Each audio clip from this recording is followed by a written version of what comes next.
மயில் தன்னை சிறை வைத்து பூட்டி ஆடென்று சொன்னால் ஆடாதம்மா.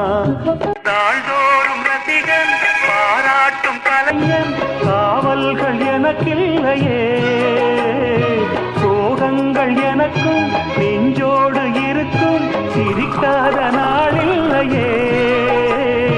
துக்கம் சில நேரம் பொங்கி வரும் போதும் மக்கள் மனம் போலே பாடுவேன் கண்ணே, என் சோகம் என்னோடுதான் கல்யாண மாலை கொண்டாடும்.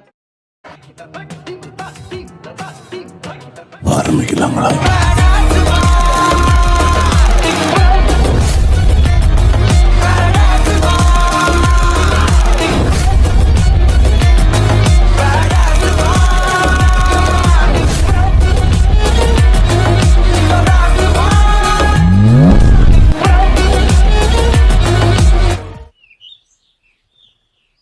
டேய், இல்லை இப்போ தான் ஒரு நிமிஷம்.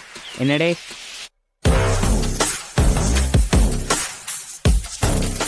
வெளியே யாரோ காலிங் பெல் அடிக்காங்களா, போய் யாருன்னு பார்க்க வேண்டியதானே. நான் படிச்சுட்டு இருக்கேன் டே, நீ போய் பாரு டே. எது? பாட்டு கேட்டேவா? Group study bro. நான் உனா இதே சொல்லிருங்கடா, மார்க் வரட்டும், அப்புறம் இருக்கு உனக்கு கச்சேரி. யாரு? கொரியரா? ஆனால் நாங்கள் எதுவும் ஆர்டர் போடலையே. சரி இருங்க, ஒரு நிமிஷம் கேட்டுக்கிறேன். அர்னேஷ், கொரியர் வந்திருக்குடா. எதுவும் ஆர்டர் போட்டிருந்தியா என்ன? ஃபோனை பேசிக்கிட்டு இருந்தால் இவனுக்கு காதே கேட்காது. சரி சார்,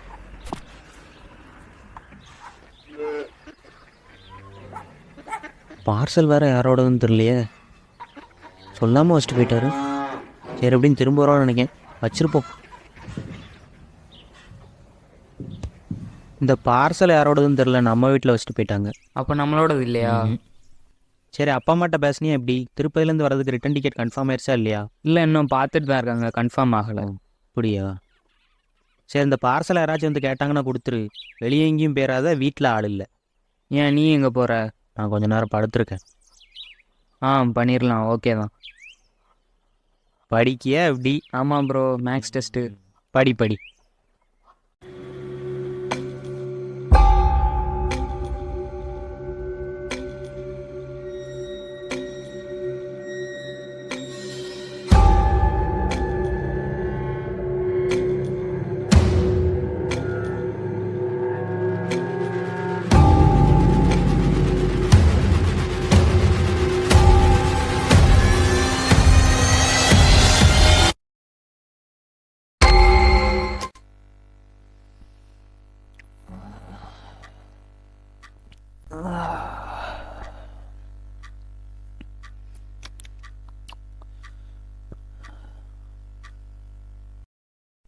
என்னாச்சு ப்ரோ, மூஞ்சிலாம் ஒரு மாதிரி பதட்டமாக இருக்குது.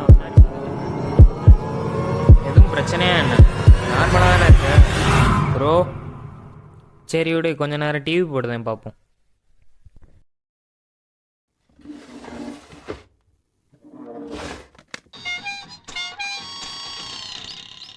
Hi hi hi hi hi hi.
ஹெட்ஃபோன்ஸா? இது என்ன பேப்பர்? கேட்டலாக இருக்கும். நல்லா இருக்கப்பா ஹெட்ஃபோன்ஸு. நமக்கு வந்த பார்சல் தானா இல்லை வேற யாருக்கும் வந்ததா அது வேற தெரியலை. சரி எப்படி இருக்குன்னு பார்ப்போம்.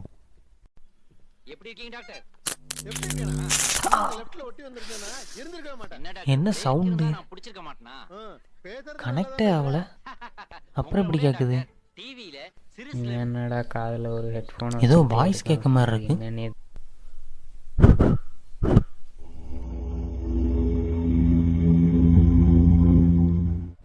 இவனுக்கு வந்த வாழ்வு நல்லா 3 வேளையும் தின்னுட்டு தூங்குதான். டேய் இப்போ எதா பேசுனேண்ணா ஒன்றும் பேசலையே.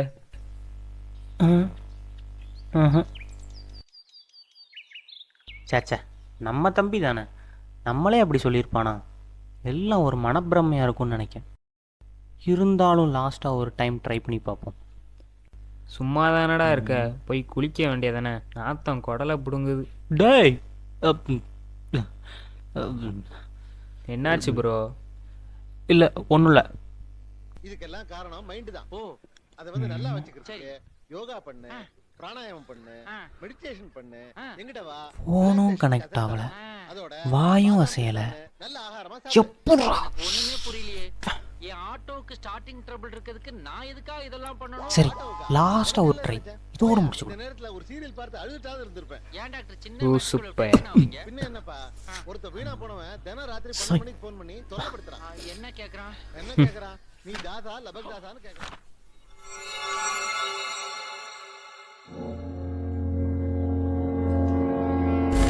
யாரு? இந்த பார்சல் யாரோடதுன்னு தெரில, நம்ம வீட்டில் வச்சுட்டு போயிட்டாங்க. ஓ ஹெட்ஃபோன்ஸா? என்ன பேப்பரு?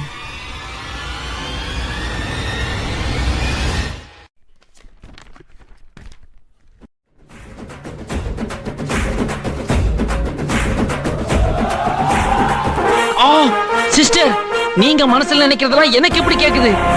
உங்களுக்கு கரண்ட் ஷாக் அடிச்சதுல ஏதோ சக்தி வந்திருக்குன்னு நினைக்கிறேன்.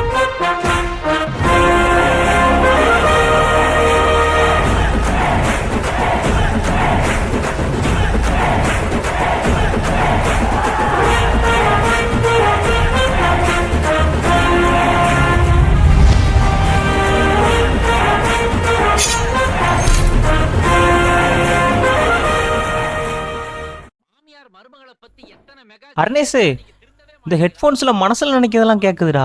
சும்மா ஜோக் பண்ணாத ப்ரோ. மருமகளை குளத்துல பிடிச்சி ஐயோ சீரியஸாக சொல்கிறேன்டா. ஓ நீ எப்படி நம்ப? நீ வேணா இதை யூஸ் பண்ணி பாரு, அப்புறம் உனக்கே புரியும். தான் எனக்கு இதுலலாம் நம்பிக்கையே இல்லை. ஏதோ நீ சொல்கிற. அர்னேஷே வணக்கம் தல.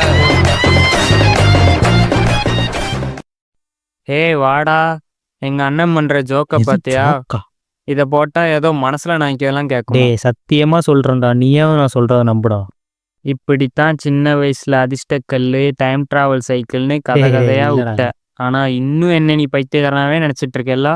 எப்பா சாமி, ஃபஸ்ட்டு யூஸ் பண்ணி பார்த்துட்டு பேசுகிறா. நான் வேணா மனசில் நினைக்கட்டா? எப்படியும் என்னை கேவலமாக தான் நினைப்பேன். புதுசாக ஒரு ஆடு வந்திருக்கு, அதை வச்சு ட்ரை பண்ணு.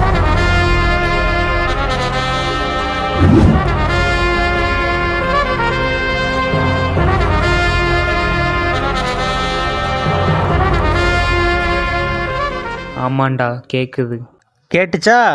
சொன்னல, சொன்னா நம்பணும். சரி என்ன கேட்டுச்சு? ஏதோ நம்மகிட்ட சொல்லலாமா வேண்டாமான்னு யோசிச்சுட்டு இருக்காண்டா. யோசிக்கிறானா? என்னடா யோசிக்கிற? இந்த பவரை பற்றி எனக்கு ஆல்ரெடி தெரியும். நீங்கள் சும்மா காமெடி பண்ணிட்டு இருந்தீங்கன்னு நினச்சிட்டு இருந்தேன். பட் இப்போ கன்ஃபார்ம் ஆயிடுச்சு. பவரா? என்னடா power? The death of unmarried ஸ்பிரிட்டை பற்றி கேள்விப்பட்டிருக்கீங்களா? 10,000 ஆண்டுகளுக்கு முன்பு அரசர் செழியவர்மனுக்கும் அரசர் இந்திரவர்மனுக்கும் இடையே நடந்த மாபெரும் யுத்தம் அது. இதுவரை யாருமே நெருங்க கூட முடியாமல் இருந்த படையை பெரும் போராட்டத்திற்கு பிறகு வீழ்த்தி சரித்திரத்தில் இடம் பிடித்தார் அரசர் செழியவர்மன். அந்த யுத்தம் முடிந்த பிறகு செழியவர்மனின் செவிகளுக்கு ஒரு செய்தி வந்தொலித்தது. இருள் சூழ்ந்த மகாமுனி காட்டில் இறைபக்தியோடு தவம் இருப்பவனுக்கு இறைவன் வரம் கொடுப்பான் என்ற செய்தி அது. அவ்வாறு தவம் இருந்து எதிர்வரும் காலங்களில் எவன் ஒருவன் தனக்கு எதிராக போர் தொடுத்து வந்தாலும் அவன் கண்களை உற்று நோக்கினாலே அவன் நினைக்கும் திட்டம் தன் செவிகளில் ஒலிக்க வேண்டும் என்ற வரத்தினை கேட்டார் செழியவர்மன். ஆனால் அந்த காட்டில் இருந்த சில தீய ஆத்மாக்கள் அந்த சக்தியோடு ஊடுருவி செழியவர்மனை தன்னுடைய சொந்த நாட்டுக்கு எதிராகவே திரும்ப வைத்தது. அவனுடைய அக்கிரமங்களை பொறுக்க முடியாமல் அந்நாட்டின் படைத்தளபதியும் ராணியும் சேர்ந்து திருமணமாகாத 4 கன்னிப் பெண்களை தேர்ந்தெடுத்து அவர்களை நரபலி கொடுத்து அந்த ஆன்மாக்களை செழியவர்மனுக்கு எதிராக பயன்படுத்தினார்கள். செழியவர்மனின் முடிவுக்கு பிறகு அந்த சக்தியை ஆன்மாக்களின் பாதுகாப்போடு ஒரு மந்திர பெட்டியில் அடைத்து வைத்தார்கள். இந்த பெட்டியை எப்படியாவது அடைய நிறைய மன்னர்கள் திட்டமிட்டாங்க. ஆனால் அந்த ஆன்மாக்கள் யாரையும் கிட்ட கூட நெருங்க விடல. ஹேய், நாங்களே பல குழப்பத்தில் இருக்கோம், நீ என்னடா புதுசாக ஒரு கதையை சொல்லிக்கிட்டு இருக்க? இது கதை இல்லை, நிஜம். சரிப்பா, நீ சொல்கிற மாதிரி இது நிஜமாவே இருந்துச்சுன்னா இப்போ எப்படி அந்த பெட்டிங்க வந்துச்சு? இப்போ அந்த அன்மக்கள் ஒன்றும் பண்ணலையா? அதான்டா எனக்கு இன்னும் பயமாகவே இருக்குது. ஃபர்ஸ்ட் இது நமக்கு வந்த பாஸ்ல இல்லை, நீ ஏன் ஓப்பன் பண்ண? அவன் தான் சும்மா ஏதோ பயமுறுத்திட்டு இருக்கானா, நீ ஏன்டா இப்படி பண்ணிக்கிட்டு இருக்க? முதல்ல ஹெட்ஃபோன்ஸை கொடுறா. நீ சொல்கிறா பெட்டி எப்படி அங்கே வந்துச்சு? இந்த பெட்டி எப்படி இங்கே வந்துச்சுன்னா எனக்கு தெரியாது. ஆனால் இது வந்ததுக்கான காரணம் மட்டும் ஏதோ ஒன்று இருக்குன்னு எனக்கு தோணுது. நீ சொல்கிற மாதிரி இது வந்ததுக்கு ஒரு பர்பஸ் இருந்தாலும் நான் இதை தப்பான வழிக்கு யூஸ் பண்ண போகிறது இல்லையே. இவ்வளோ ஈஸியாக அந்த பெட்டி உங்கள் கைக்கு கிடச்சிருக்குன்னா இது அனுப்பிச்சவன் கண்டிப்பாக உங்களை தேடி வருவான். அப்படியெல்லாம் எவனும் வரமாட்டான். எனக்கு என்னமோ நீங்கள் தேவையில்லாத பிரச்சனையில் மாட்ட போகிறீங்களோன்னு தோணுது. சரி, அப்போ என்ன தான் பண்ணலாங்கிற? ஃபஸ்ட்டு இந்த டிவைஸை என்கிட்ட கொடுங்க. இதை நான் யூஸ் பண்ணி பார்த்துட்டு எதுவும் பிரச்சனை இருந்தால் உங்கள்கிட்ட சொல்கிறேன். தம்பிக்கு டிவைஸ் முதல்ல வேணும், அதுதான் விஷயம். தம்பி, ஃபஸ்ட்டு நான், அப்புறம் அவன், அதுக்கப்புறம் தான் நீ, புரியுதா? டேய், நான் போகிறேன், நீ வரதா இருந்தா வா, இல்லை இவன் கூட இரு.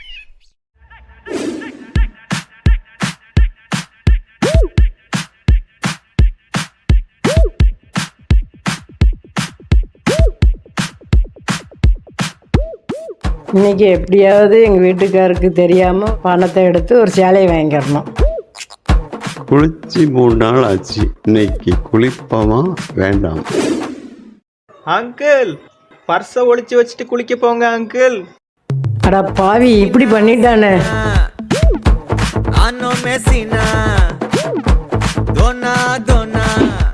நமக்குன்னு ஒரு வழி பிறக்குது தானா.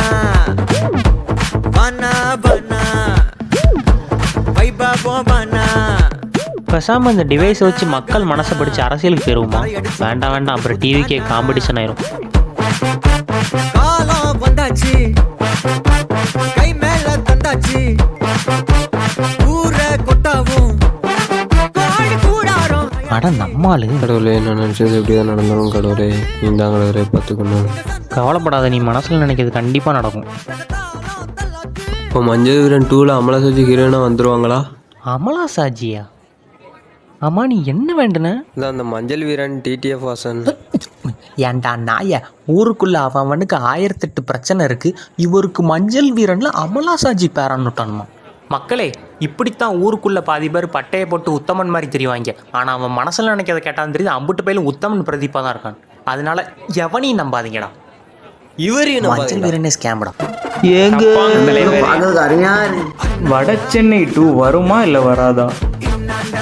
கடைசி வரை நினச்சிட்டு படம் வராது. சாப்பிட காசுக்கு ஆளுமே நாங்கள் பிடிங்க. வெயில் என்ன இந்த அடி அடிக்க, யாராச்சும் தண்ணி தந்தா நல்லா இருக்கும்.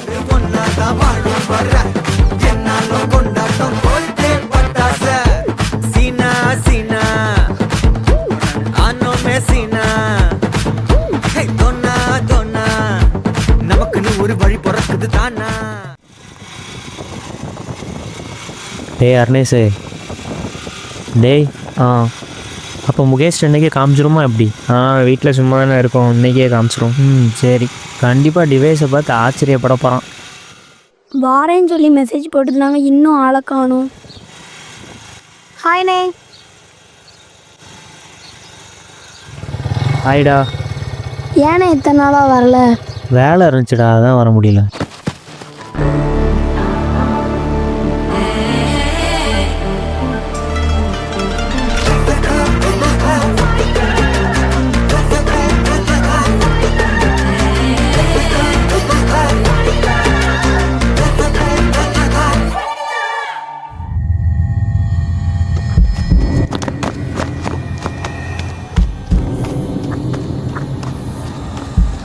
யார் அவரு?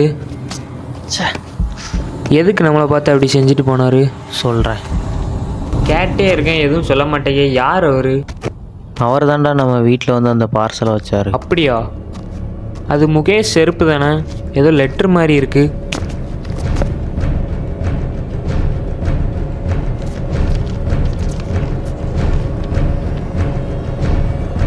என்னடா ரொம்ப நேரம் பேப்பரே பார்த்துட்டு இருக்காது, முதல்ல கொடு. திடீர்னு யாரோ ஒருத்தங்க நம்மளை பார்த்து எல்லாம் முடிஞ்சுன்னு சொல்லிட்டு போகிறாங்க. இங்கே வந்து பார்த்தா முகேஷ் செருப்பில் ஏதோ லெட்ரு வேறு இருக்குது. இப்போ முகேஷ் வேறு காணும். எனக்கு இதெல்லாம் பார்த்தா ஏதோ தப்பாக இருக்க மாதிரி தோணுது. ஏய் வாங்கப்பா, நல்லா இருக்கீங்களா? எப்போ வந்தீங்க? இப்போ தான் வந்தோம். நாங்கள் நல்லா இருக்கோம். நீங்கள் நல்லா இருக்கீங்களா? நான் நல்லா இருக்கேன்ப்பா. ஏன் வெளியே நிற்கிறீங்க? வாங்க உள்ளே வந்து பேசுங்க. இல்லை பரவாயில்ல, நாங்கள் வாசலில் நின்று பேசிகிட்டு இருக்கோம். காலையிலேருந்து உங்களை தான் தேடிக்கிட்டு இருந்தேன் முகேஷ். எங்கே வேணா ஆளை காணும்? முகேஷ் இல்லை இந்த கடைக்கு வரைக்கும் போயிருக்கான் இல்லைடா? ஆமாத்தே, நாங்கள் போகிற வழியில் அவனை அப்படியே கூப்பிட்டு எங்கள் வீட்டுக்கு போயிருக்கோம். அப்பா அம்மா வரதுக்கு இன்னும் 2 நாள் ஆகும் நினைக்கிறேன். அது வரைக்கும் அவன் எங்கள் கூட இருக்கட்டும். எங்களுக்கும் ஒரு கம்பெனி மாதிரி இருக்கும். இன்னொரு நாள் வரோம் கண்டிப்பாக உள்ள. சரிப்பா, இன்னொரு நாள் கண்டிப்பாக வாங்க. எதுக்கு என்னை அத்தைகிட்ட சொல்ல விடாமல் தடுத்த? எதுவாக இருந்தாலும் வீட்டில் போய் பேசிக்கலாமா, இல்லை வண்டியிலே இருக்கு.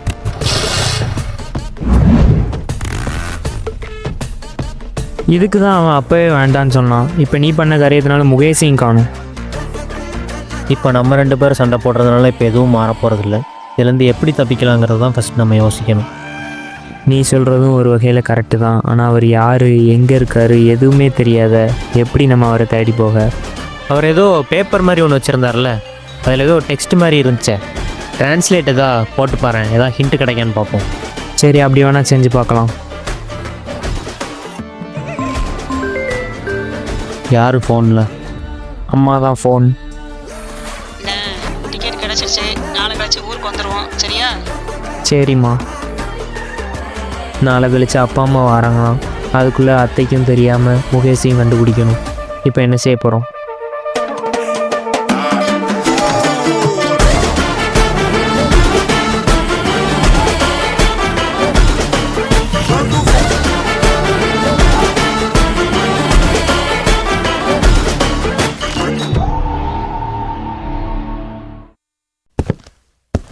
எல்லாம் ஓகே, ஆனால் எப்படி அந்த காலத்து மன்னர் சக்தி இந்த மாதிரி ஒரு டிவைஸ்க்கு வந்திருக்கும்? டெக்னாலஜி தெரிஞ்ச ஒருத்தன் கைக்கு அந்த சக்தி போயிருந்தா மேபி இந்த மாதிரி ஒரு டிவைஸாக கூட வந்திருக்கலாம்ல. கூடிய சீக்கிரம் நாம் சந்திக்க போகிறதும் அந்த ஒருத்தனை தான்.